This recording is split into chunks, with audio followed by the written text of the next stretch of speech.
This is Buffalo What's Next. I'm Jay Moran. I'm Bridget J. Paul Valenza. And I'm Dave Debo. If ever there was an issue that demands more discussion now, the racist massacre at Tops Friendly Markets on May 14th is it. You know, America has a long, deep, rich history of racism brutalizing black communities. But where does it go from here? What does our community need? We must work and teach our children. What issues just aren't being addressed? As long as we keep doing the same thing, we're just sitting ducks for the next mass shooting. That's all you can say. This is a new program. Every weekday, we'll set aside this hour to hear from the community about issues that can no longer be held back. We need to make a concerted effort in our nation, in our institutions, and yes, in our families.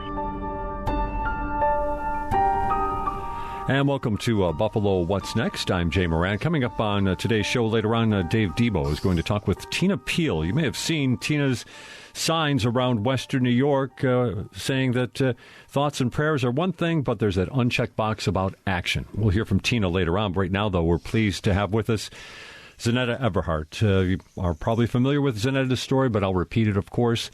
Among the shooting victims at the Tops on Jefferson Avenue on May 14th, 10 people, of course, died. 3 people were wounded, including Zaire Goodman. Zeneta is Zaire's mother, and she's with us this morning. Thanks for joining us. Thank you for having me, Jay. Good morning, everyone. All right. First and foremost, how's Zaire, or should we just call him the kid? Always call him the kid. Yeah, the kid is doing good today. I actually was running a little late because his nurse was there this morning. He has nurses that come in every day to keep his wounds clean and just make sure that they're healing the way that they should.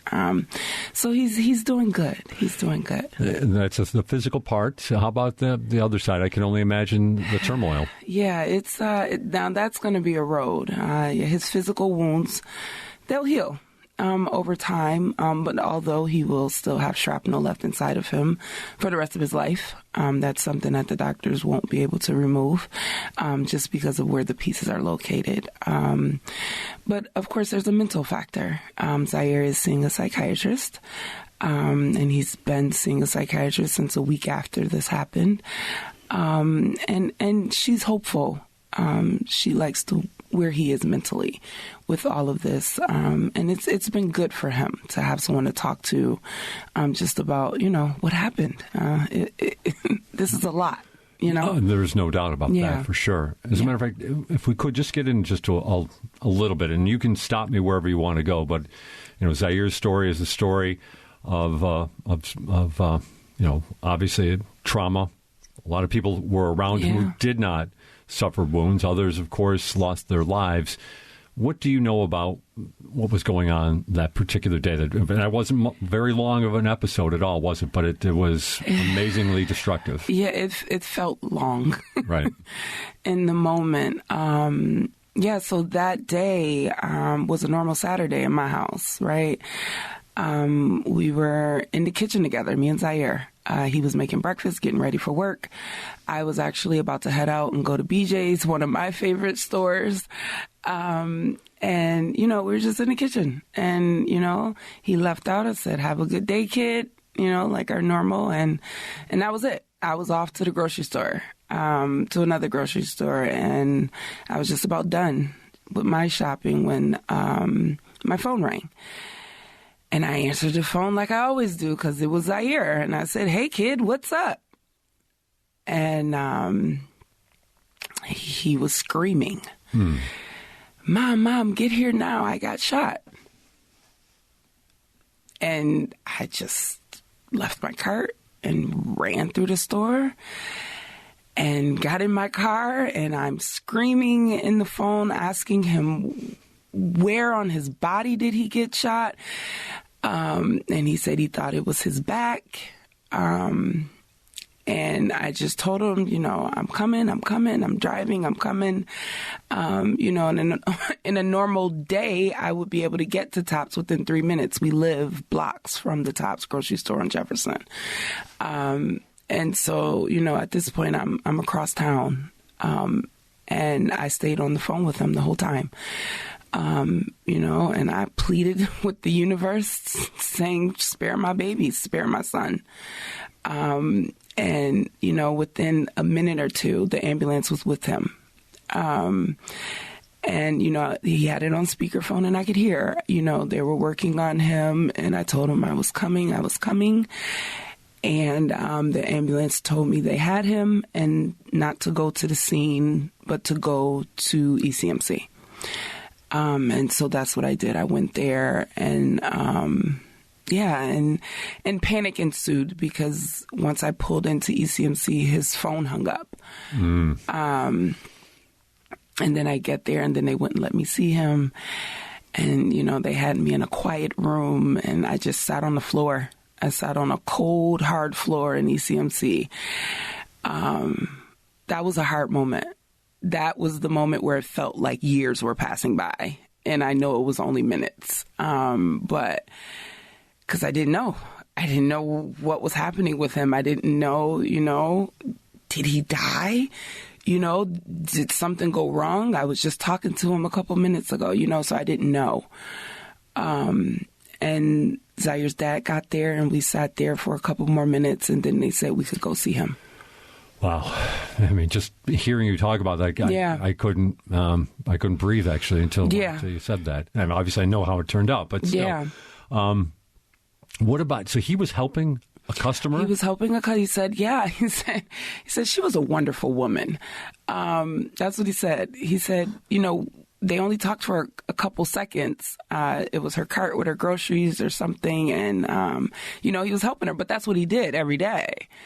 And he said, they were just talking and he took the cart and he put the cart back and she said something else to him. So he turned his head and that's when he saw the shooter get out of the car.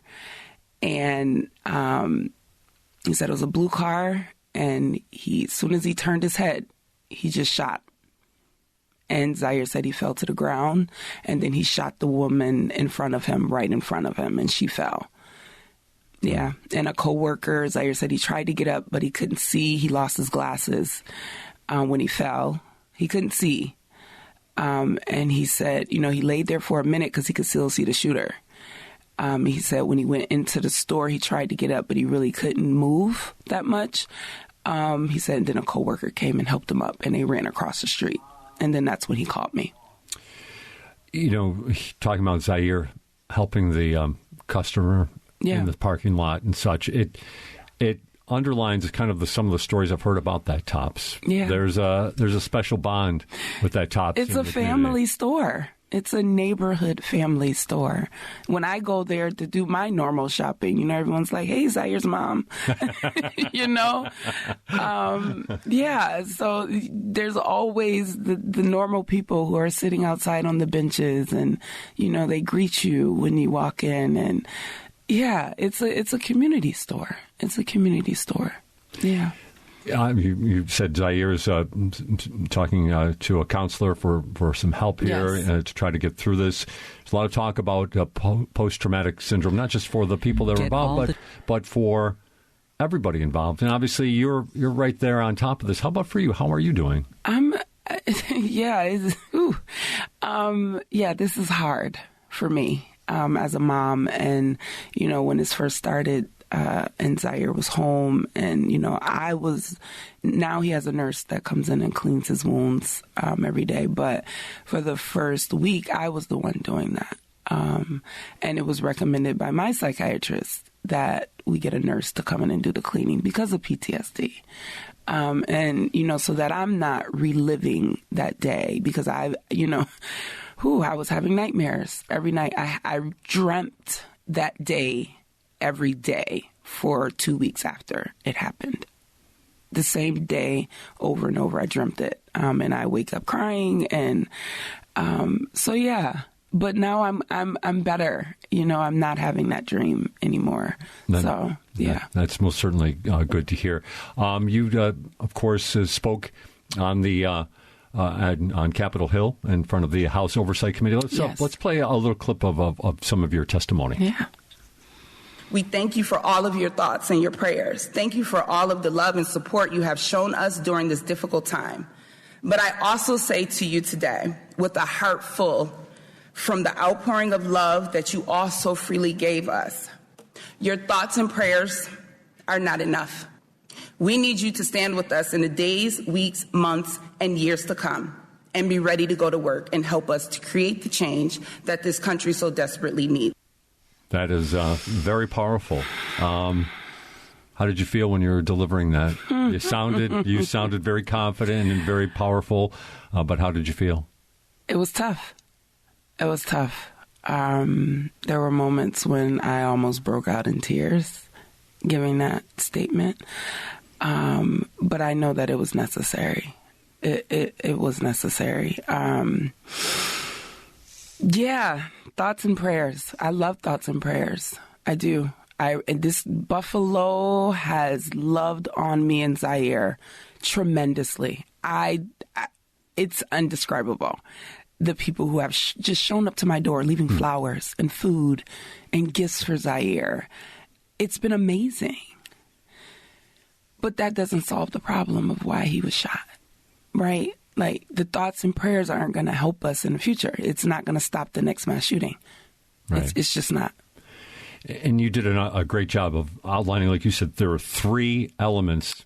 Absolutely. To this whole thing that you saw. And first, America is violent. And it is. And I love this quote. You said, my ancestors were the first currency of America.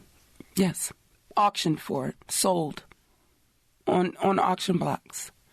You know, we built this country not just, with our hands. My ancestors built this country with their bodies. They were the money of this country. So that is something that, this country is deeply rooted in white supremacy. And we have to understand that. And we have to be honest about that. And we have to say it out loud, and we have to put it in the history books, and we have to teach our children that, because this terrorist that stormed into my community, he didn't know these things. He didn't know what this country did to my community, my ancestors. Yeah, we were the first currency of this country.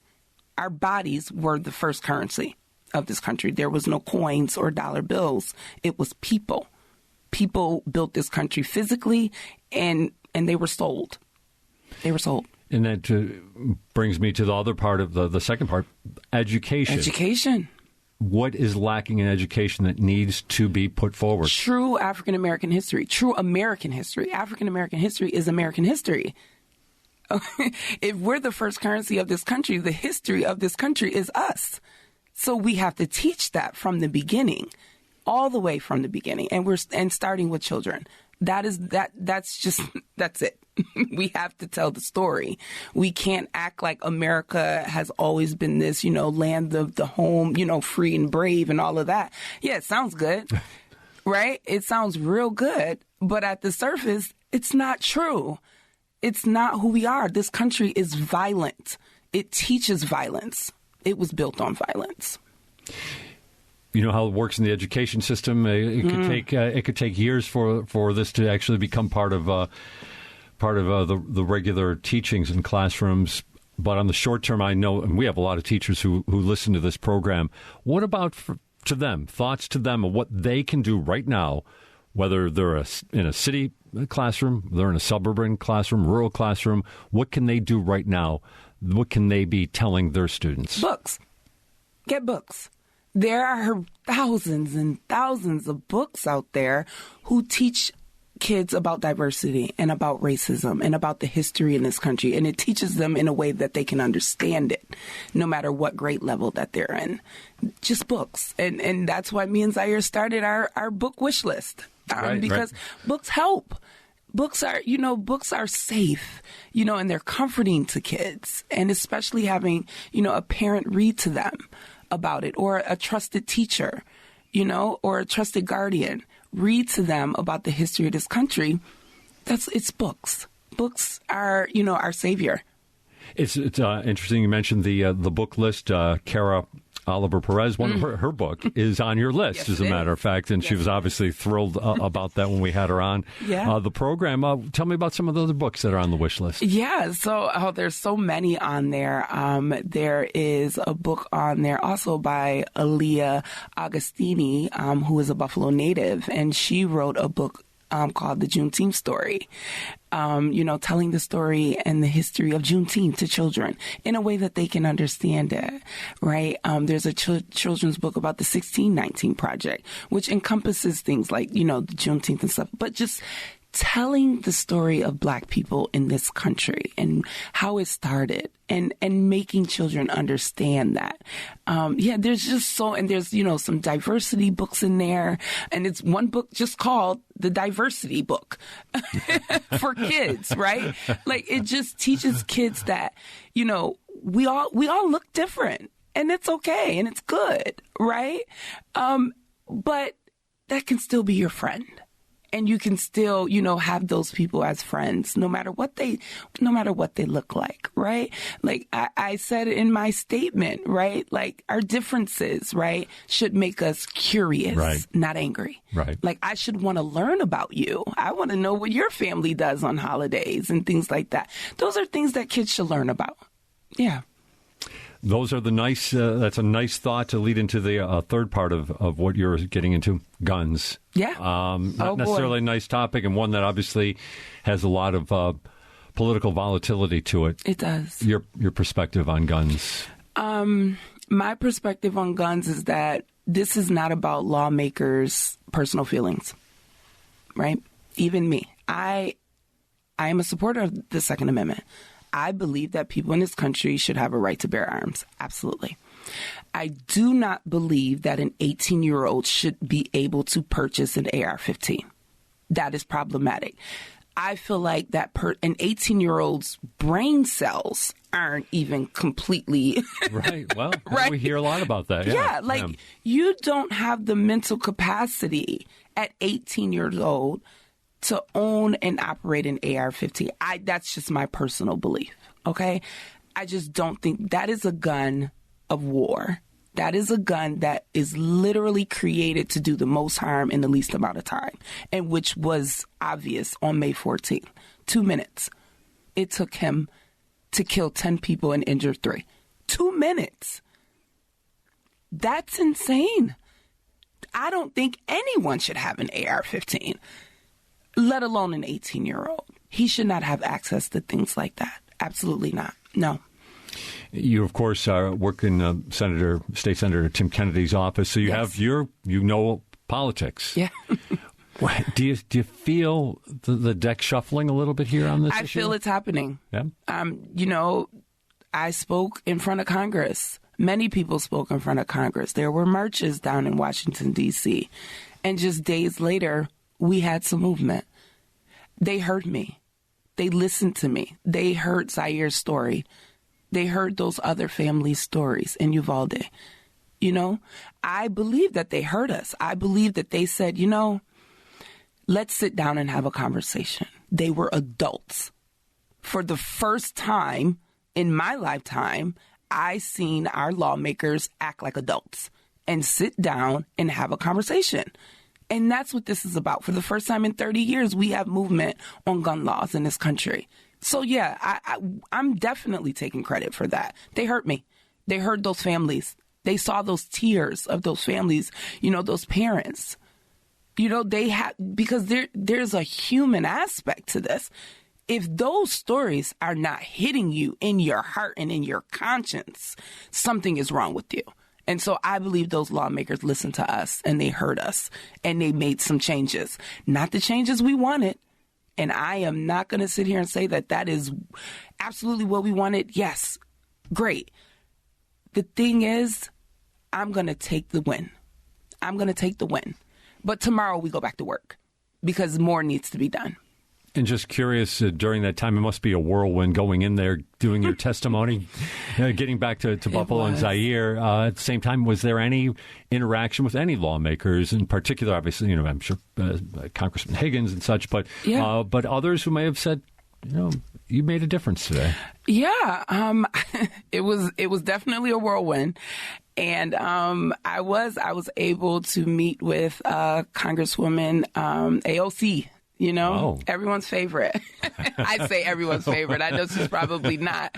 She's one of my favorites. She's a lot of people's favorites. But, you know, I got to meet with AOC and Rashida Tlaib and Sheila Jackson Lee. It was absolutely amazing. You know, Senator Gillibrand, you know, and we got to sit down with the Speaker of the House, Nancy Pelosi.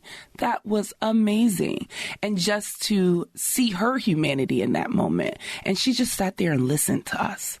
She just sat there. She wanted to hear our feelings, but she also wanted to hear how we felt the country, you know, how the country could fix this. It's interesting that all the lawmakers you just mentioned there were all women.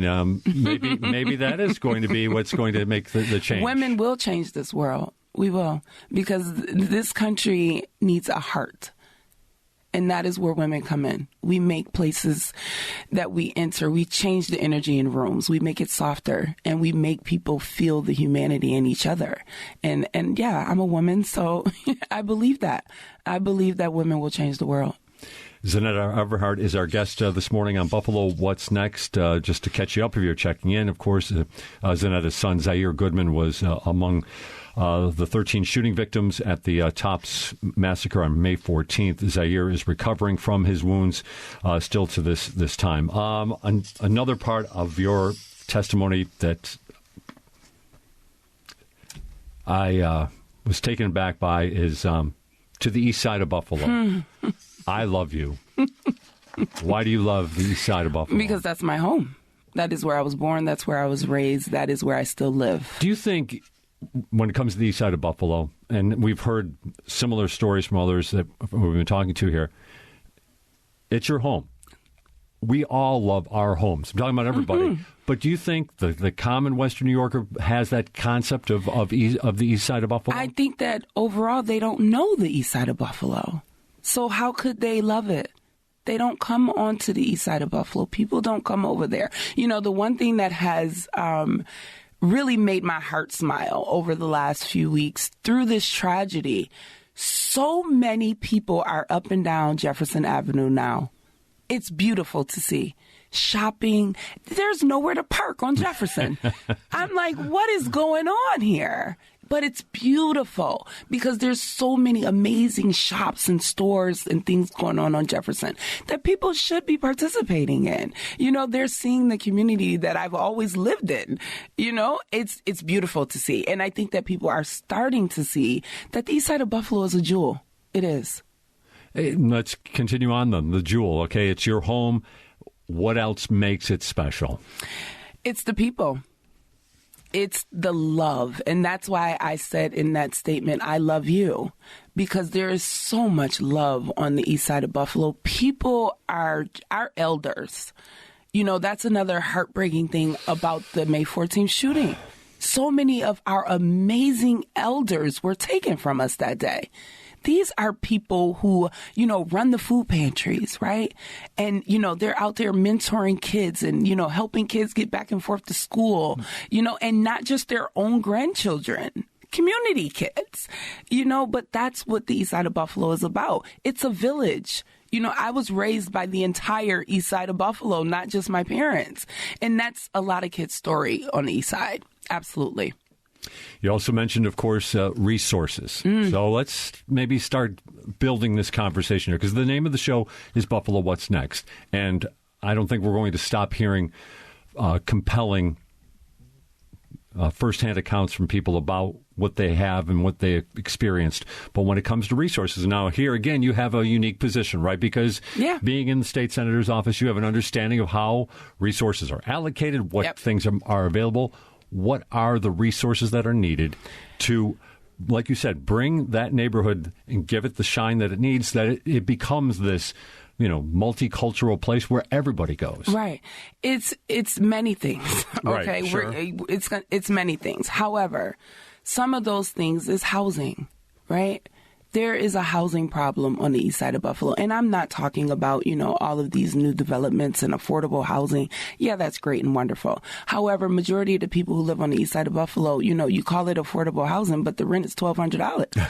Who can afford that? Right? I'm talking about real housing, like, programs that will help people buy their homes on the east side of Buffalo, help entrepreneurs buy their buildings so that they can run their business out of them, right? I'm talking about healthcare. Actual access to healthcare right in a neighborhood. Why is that not a thing on the east side of Buffalo, right? People need so many different things. Food insecurities, right? When the Tops is still closed.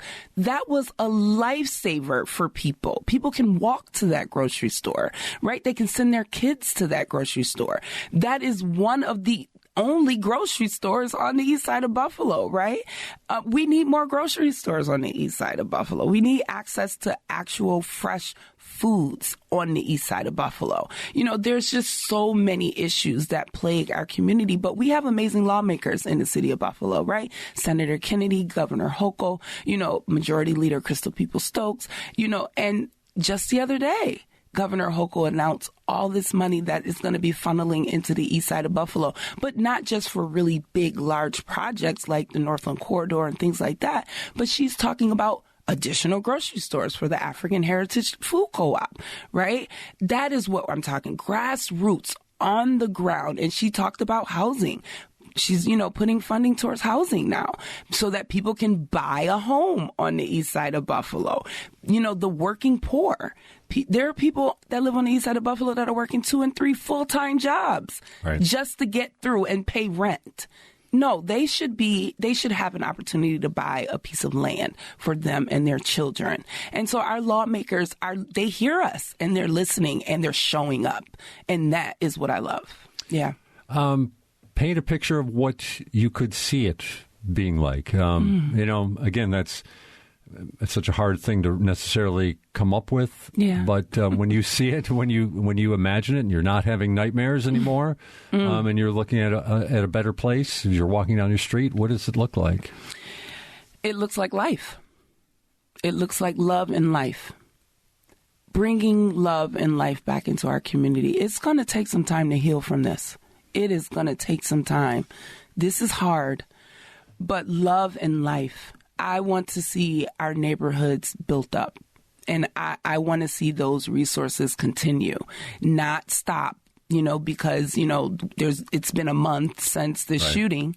Don't just stop, showing up on Jefferson. Continue, stay there, hang out there, help these people. They need help. Yeah. We're talking with Zeneta Everhart this morning on What's Next Buffalo. The community. I'm talking about the black community. It amazes me, and I want to see what your thoughts are on this. And especially you. Your son was wounded and had to be hospitalized and still recovers from that. There should be a lot of anger about this. There should be a lot of anger about this. And I know there is. But at the same time, I haven't seen people act out. I haven't seen people respond violently. What does that say? Because the east side of Buffalo is love. We're angry. I'm angry. I'm angry every day, but I'm using my anger for good. And I think that that's what the people on the east side of Buffalo are doing. They're using their anger for good. They are sitting down at tables trying to figure out how we help each other through this. And that's, I don't have to tell you, you follow the news. You know how situations like this go, how they paint pictures of the east side of Buffalo or communities like the east side of Buffalo all over the country, right? These are angry people.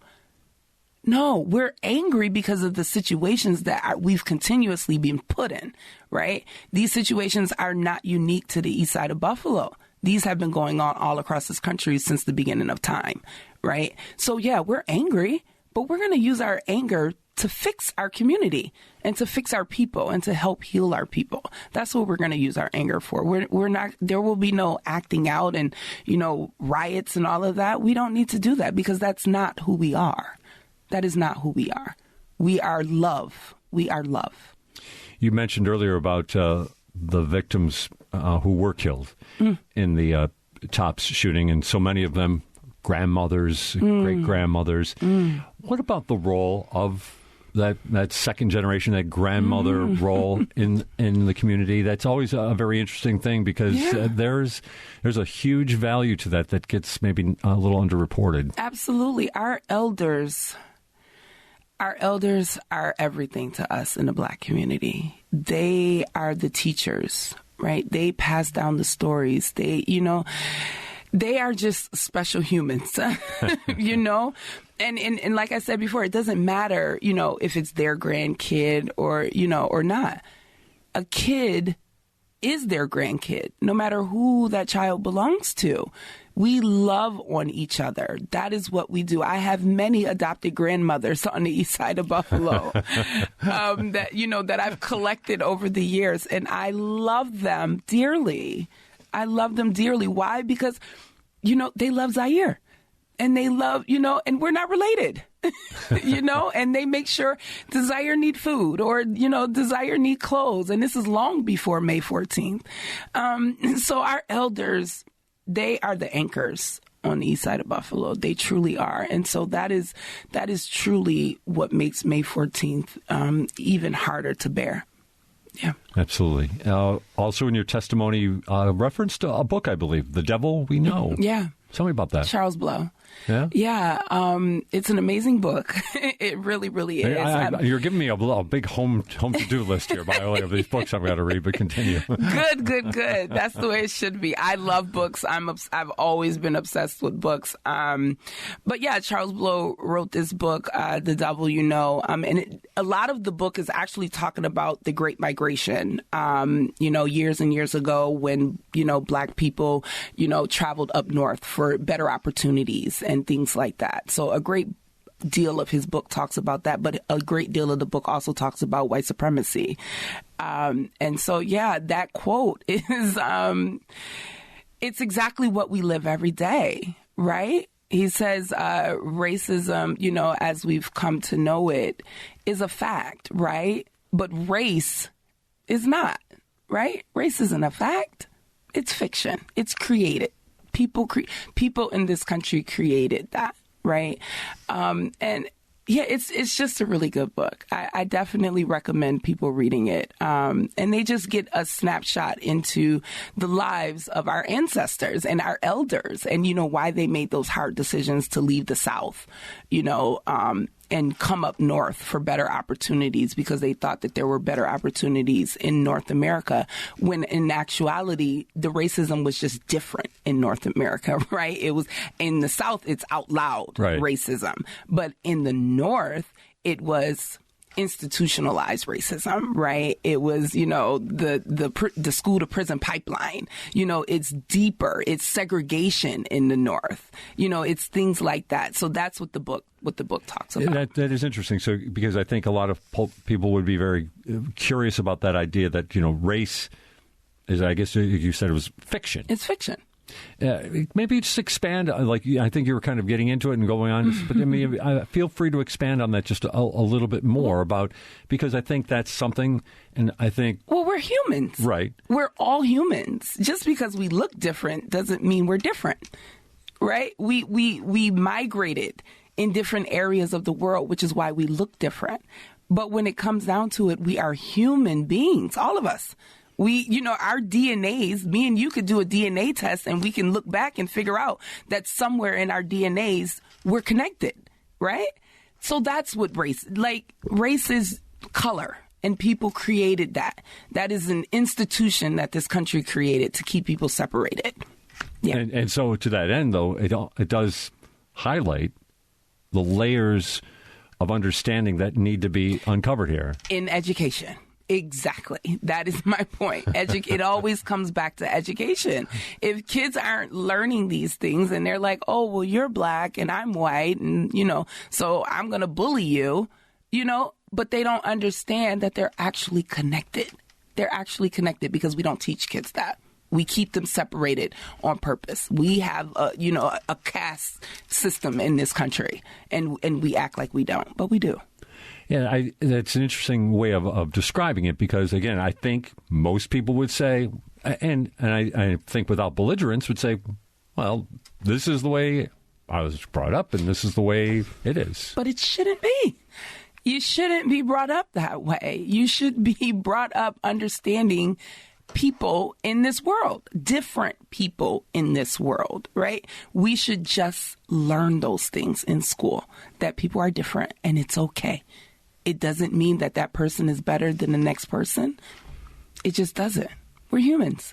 And we need to show more humanity in this country. We do. We're coming down to our final few minutes here with Zeneta Everhart, but I'm not eager to let you go because I have lots of questions for you, as you can tell. One of the things about, again, what you do at Senator Kennedy's office is, you're involved in diversity and inclusion. And so let's maybe just talk about that role because, we have somebody in this organization who's touched on that to a certain extent. So maybe it takes a different role in everybody's office. How about for yours?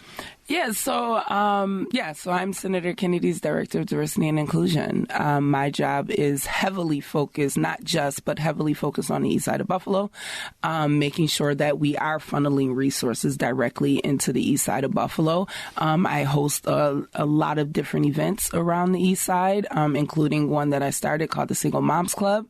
And that event is for single moms and their kids. And we just provide them with a space to just come and learn about different things that are resources that are available to them. But we make it fun. We separate the moms and kids. How many people are involved in that? Hundreds. Yeah. So we try to do these bi-monthly events, and the moms bring their kids, and the kids go off and they have their own activities with volunteers. And then the mom gets kind of like a night off almost, right? We do 3 hours for the moms. Sometimes we do paint nights. They can come get a manicure, a massage, all types of things we've done for the moms. Because single moms, they work a lot. And they work hard. And they don't get days off, And so I wanted to create a space for them because I'm a single mom. So I know what that looks like when it's just you and your kid and you're working, you're going to school, you're doing all these things. Where are the fun things, right? Where are the things for single moms? So that's one of the things that I started through the senator's office. But yeah, I love my job, and one of the new spaces that I'm in is I get paid to talk about gun violence and racism professionally. And now gun violence and racism is at my door now. Mm-hmm. That's a new space for me. So now I'm finding new ways and new pathways to use my platform to help this community and the country. And Senator Kennedy's district, I can't recall a map off the top of my head here.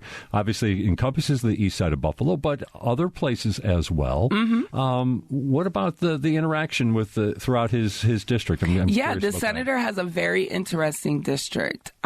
So he represents a large portion of the city of Buffalo, Cheektowaga, and Lackawanna.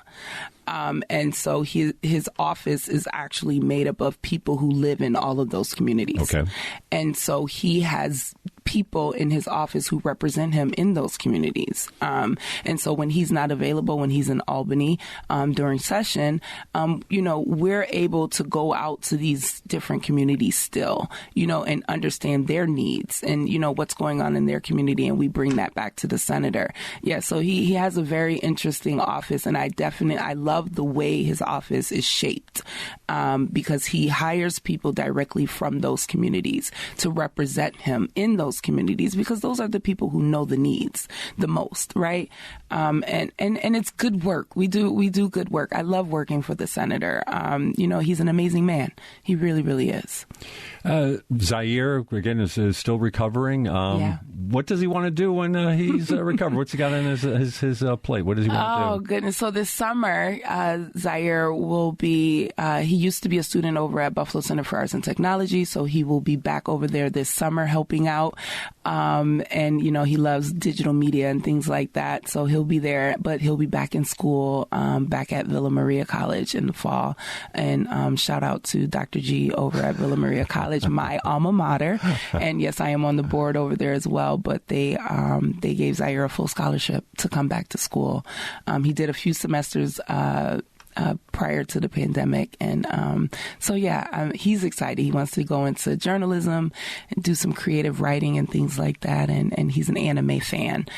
So he wants to write books about anime. And my son is also autistic. He's on the autism spectrum. He has Asperger's syndrome. So he wants to do some books around anime and autism and kind of fuse them together. So he's a really cool kid. So look out for that. Yeah, I'd love him when he's ready, and if he wants to come in, we can talk to him if he wants to. I don't want to push the limits there. And just as we wind down here, then, what's next for you then?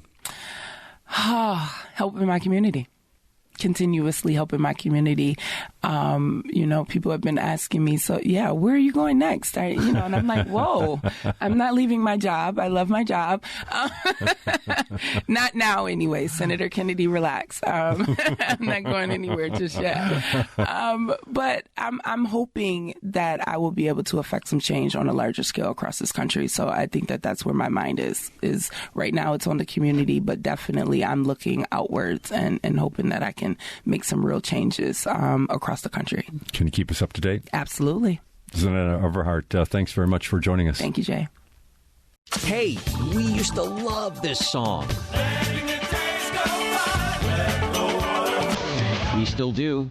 But we used to too. WBFO The Bridge, college radio for adults. Check us out on 88.7 or 94.5 HD2. And of course, WBFO.org/The Bridge. Sometimes we miss our morning alarm, then we miss our morning news, and the whole day is off. That's when you can listen to the WBFO Brief Podcast to catch up on the day's news and get back on track. Find it every weekday wherever you get your podcasts, and then like and subscribe so you never miss the award-winning journalism of WBFO's news team. This is Buffalo What's Next, where we have conversations with the community about moving forward. To have your voice heard, press the Talk to Us button on the WBFO app, and we'll work to get your questions and comments on the air. Join us on Twitter at WBFO or email us at news@WBFO.org. Together, we'll have the conversations that are needed. This is WBFO, your NPR station. And this is Dave Debo with a reminder, of course, if you missed any part of that conversation that Jay just had with Zeneta Everhart, we broadcast this program tonight at 10. It's also available as a podcast. You can subscribe, or you can even listen to it on demand at WBFO.org. For our next segment, I'd like to look at two different things. First, the role of white allies. And second, the idea, and this is something that Zeneta raised in her interview with Jay, the idea that thoughts and prayers are not enough. And along the lines of both of those, I'd like to pause for just a quick second and listen to Sherman Webb Middlebrooks. He's a local trainer, heavily involved with talking to black youth about things like toxic masculinity, but he often works as a facilitator in the community in a lot of ways. And he says that one of those two concepts, the idea of whites working together with blacks, is absolutely crucial. Black people didn't create the racism and the structure that's in this country, and so therefore I don't feel like it's our job to dismantle it, right? And so we need the white allies. If you want to donate your time and your effort, like John Brown, I'm more than happy if you want to stand next to me. I'm more than happy to do that. I know we had a protest we were doing when there was a certain presidential candidate at the time who came to Buffalo, and we wanted to do a demonstration, and I remember white folks intentionally saying, when the police show up, we're going to lock arms. Black person, white person, person of color, white person, because we believe as white people, the police will be less likely to strike you if I'm standing next to you. So let's talk a little bit about one of those metaphorical locking of arms, and let's also talk a little bit about the idea of thoughts and prayers not being enough. One of the most enduring images on the east side, near that shooting scene, is a lawn sign. Several of them dot the areas around the shooting. They have check boxes with marks on them, almost like a to-do list. Thoughts, checked. Prayers, checked. And then the box that says action, no check mark at all, left completely blank. These signs are the work of a suburban white mom with roots in the community. It is some of the part of the ally work that Middlebrooks talked about. It is the brainchild of Tina Peel, and she is with us now. Tina, welcome. Hi, Dave. Thanks. Tina is a former radio personality locally. Full disclosure, I've known Tina for years, but until I mentioned these signs on air, and until she reached out and said she was behind them, I had no idea that they came from her, let alone from a white person who wanted to do something more in the community. To me, that's significant. Tell me about your motivation, Tina. Well, I think, first of all, I grew up, when I was little, I grew up on Northampton and Fillmore. My family is from there. My mother was always an activist. It was modeled for me my whole life. Social justice. And then when the shooting happened, I was watching the news, and the politicians, first thing out of their mouth, our thoughts and prayers go to the victims and their families. And I just thought, I'm so tired of hearing about thoughts and prayers. And I'm a prayerful woman. I go to church every week. But you've got to take action. In the Bible it says faith without works is dead. You have to do something. And so a couple nights later, I had a nightmare, and I woke up with the idea for this sign in my head. Thoughts, checked off. Prayers, checked off. Action, blank. What has been the response? You've distributed how many of them? I've distributed about 200 of them. The response has been really good. I purposely put, the bottom line says, what are you doing? I purposely did not put an agenda, Dave, because I wanted people to do what fight for what they want to fight for. Take action. Is it racism? Great. Is it white supremacy? Great. Is it about guns? Great. Mental health? These are all viable things that people might want to take action on. So your choice. And then that opens the sign up so people don't go, well, I don't think there should be gun control. I'm not putting that sign up. Well, maybe they have a support for something else that they feel that there needs to be action for. Do you find it odd that a suburban mom from West Seneca is doing this? Talk about your ties to the community. Well, as I said, I was born at Deaconess Hospital. And I grew up till I was 7. Lived on Northampton, near Fillmore. My dad was born and raised in the house that his grandpa built on Northampton Street, and we moved to East Aurora after actually, truthfully, my sisters got beat up in the neighborhood about 1970, and my parents just said, okay, we got to move somewhere safer for our kids. We moved to East Aurora. But the neighborhood was always in our hearts. Our grandparents still lived here. My dad still owned houses here.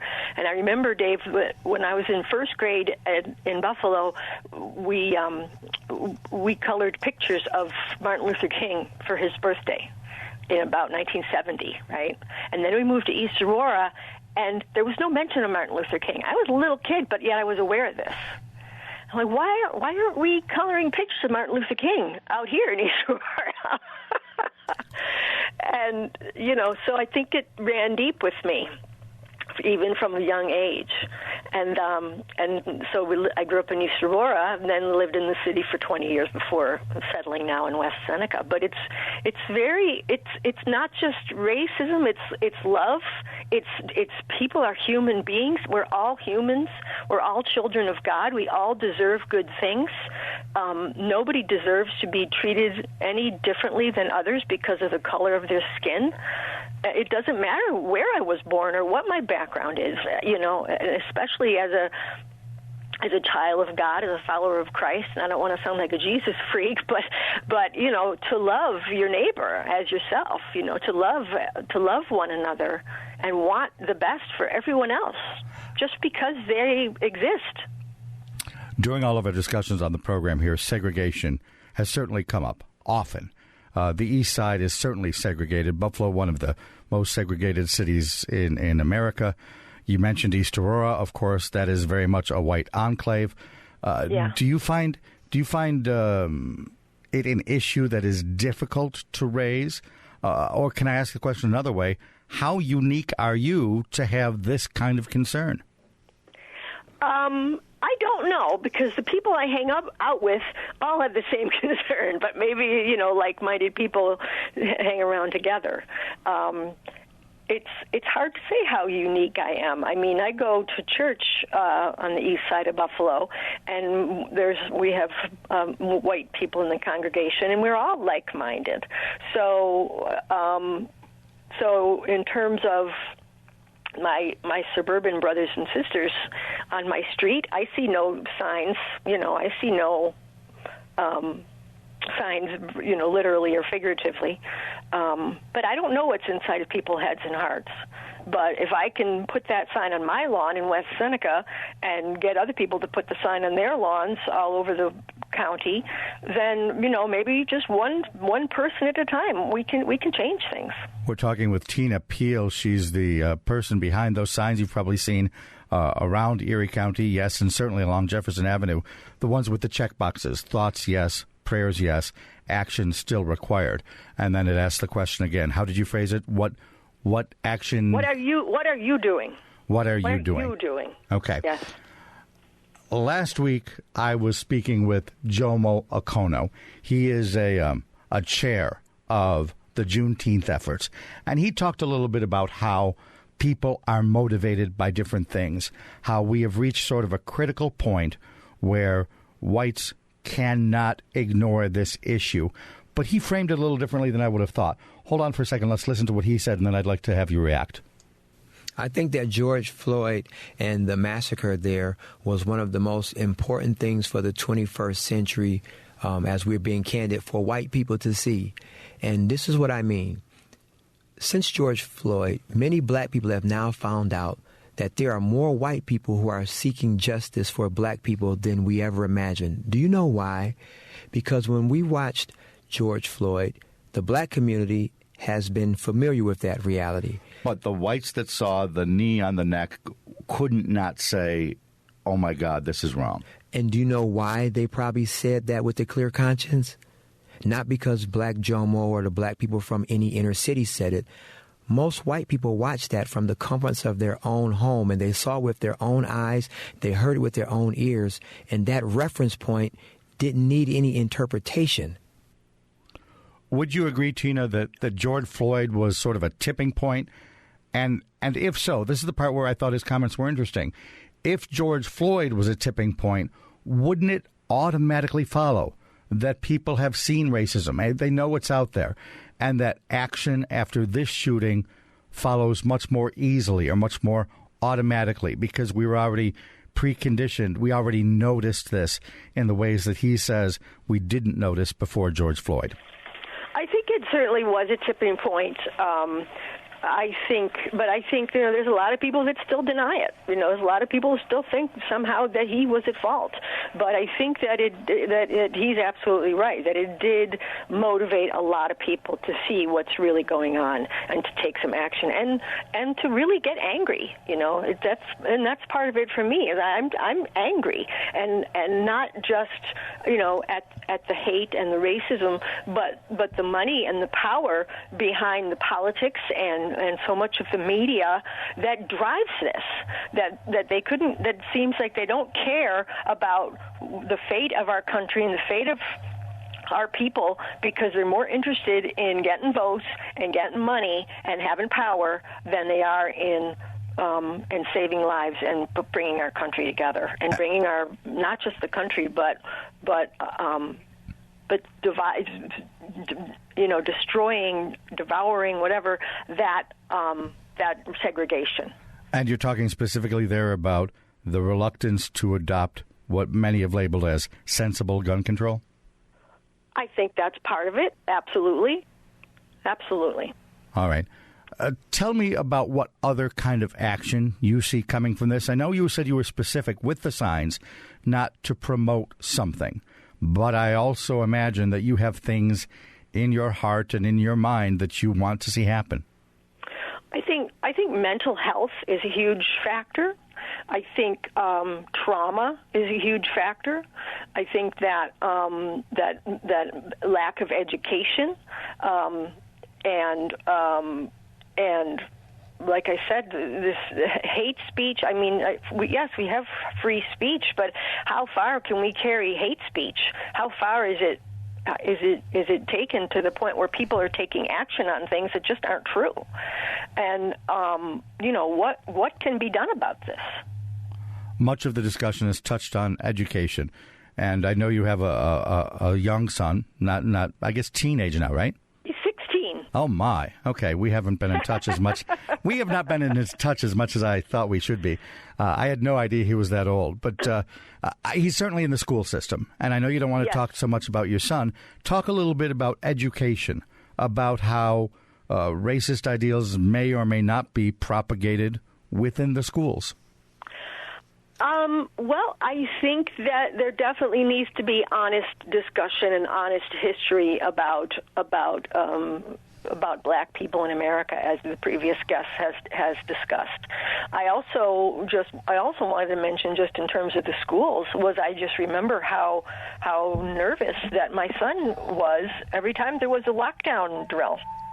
That this is the reality for kids now, is that now we have to prepare for a shooter. It's terrible. It's a terrible way to be raised. Do you think that the schools are doing enough? Is there a curriculum change you'd like to see that matches your passion? I think there should be. I think there should be definitely, like the previous guest had said, if there's honest African American history in with the curriculum that already exists. I don't know whether that's a separate curriculum or not, or just let's honestly look at what slavery was about. Let's honestly look at what happened when America was discovered, but there are already people here. Right. Like it's crazy. It's crazy. But how much are we? How much do people really are they being taught from a young age? And how much is that sinking in, I think, is a bigger factor. Do you see change coming? I usually say this for the final question, but I want to ask you right now, are you optimistic? I am optimistic. I think in a way, it's amazing that the woman who you just had as a guest, whose son was injured, it's a terrible tragedy, but yet that she works for Senator Tim Kennedy and is already on a diversity, head of that team, and already was working towards things. I think, that quietly things were heading in the right direction, and this seems to be pushing things out in the open. And I think that there is change coming. I think it's little, it's incremental, but I think that's always how it has to be. It's always going to be that way. But I think little by little that things will get better. But people need to step up and take action. People need to see, first they need to see the problem, and then they need to see, I can be part of this. I can be part of the solution. And I guess that brings me back to the signs. Someone saying they can be part of this and proclaiming that to their neighbors, putting it on their front lawn, that's a step. It might not be action, a big action, but I'm guessing, and I don't want to lead you too far down the road here, I'm guessing that just making a statement is step number one. Yep, absolutely. What little thing can you do? You write a letter to somebody, call your senator, go down to Jefferson and Best, or the tops down there, say a prayer, whatever it is that you can do. But take some action. Do something. Because doing nothing has gotten us nowhere. And tell me how people, I'm assuming you still have some stock left. How do people get these signs if they'd like to place them on their lawns? Yes, in East Aurora, but also on Jefferson Avenue. I do have some of the smaller signs left, and if you look for me on Facebook, Tina, Peel, and you'll know it's me because my profile photo has a picture of the sign on it, and then you can just message me. So, and I'd be happy to get you a sign. So Tina and then peel like banana peel. That's right, exactly. All right, very good. As we close here, anything you'd like to add? I would just like to say I appreciate this opportunity to talk about this, and and that a lot of people are jumping on the bandwagon of thoughts and prayers are not enough. And I'm not taking credit for that, Dave, but just I've been hearing that a lot, and that prayer can lead to action. And so we need to take it one step further. Tina, thanks so much for your time today. You're welcome. Tina Peel. Again, find her on Facebook if you'd like those signs. Thanks also to Zeneta Everhart for being here today. If you missed that program, we are again on demand at WBFO.org. We're a podcast, and we repeat the show on air tonight. Tomorrow's show, national author Natalie Basile talks about food apartheid. This is WBFO and WBFO HD1 Buffalo, WOLL Olean, and WUBJ Jamestown.